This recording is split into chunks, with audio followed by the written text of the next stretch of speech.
So here's another fun, quick question that I have for you guys moving into the next part. How much is your next vet visit? This is kind of like, I'm kind of tricking you guys again. I shouldn't put so many trick questions in there.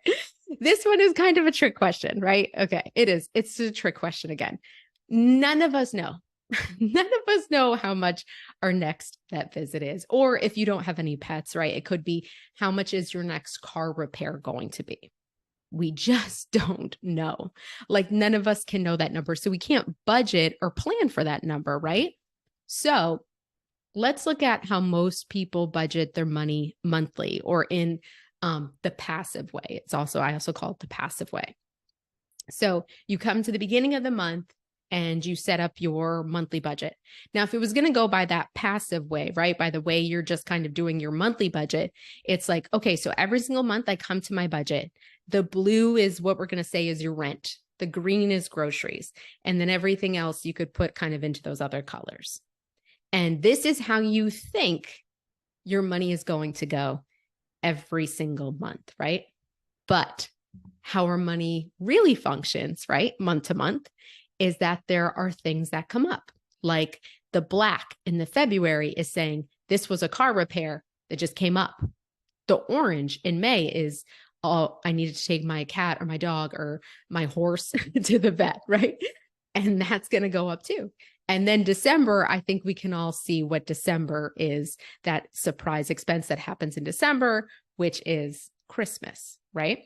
So life never works. Money never works like this, ever. It's always working like this. There is always something popping up, right? So these are called our true expenses. They happen every year or every couple months, but to us, they feel like they just pop up. Like, oh my God, I needed to get new tires. Oh my God, I need to pay for my car insurance annually again. Oh my God, I needed to pay for the fridge repair, or I needed to get a new fridge, or oh my God, right? And they just feel like they pop up, but they actually don't. These are called our true expenses. They happen every single year or maybe every couple months. And we act like, oh, how could this expense pop up and ruin my entire budget, right?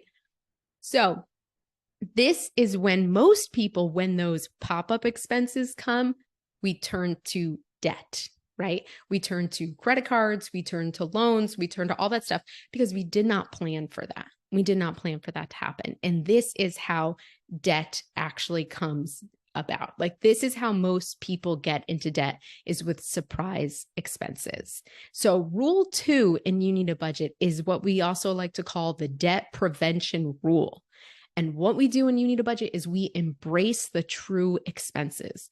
True expenses, those things you pop up for, things you pay for every single year, right? We're going into like Thanksgiving. So I know every single year I host Thanksgiving for my family.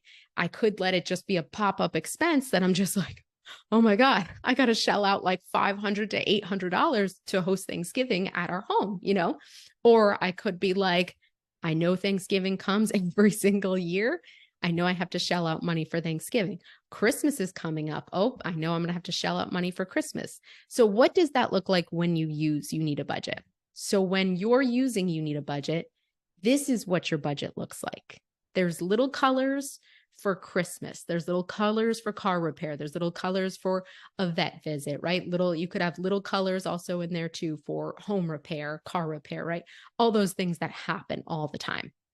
This is what YNAB does, is it says, you have this expense, it's coming up, Shannon. You better start putting money aside every single month for that expense. And that is how we stop debt from building with You Need a Budget. We stop it by not making it a surprise expense anymore, but a true expense.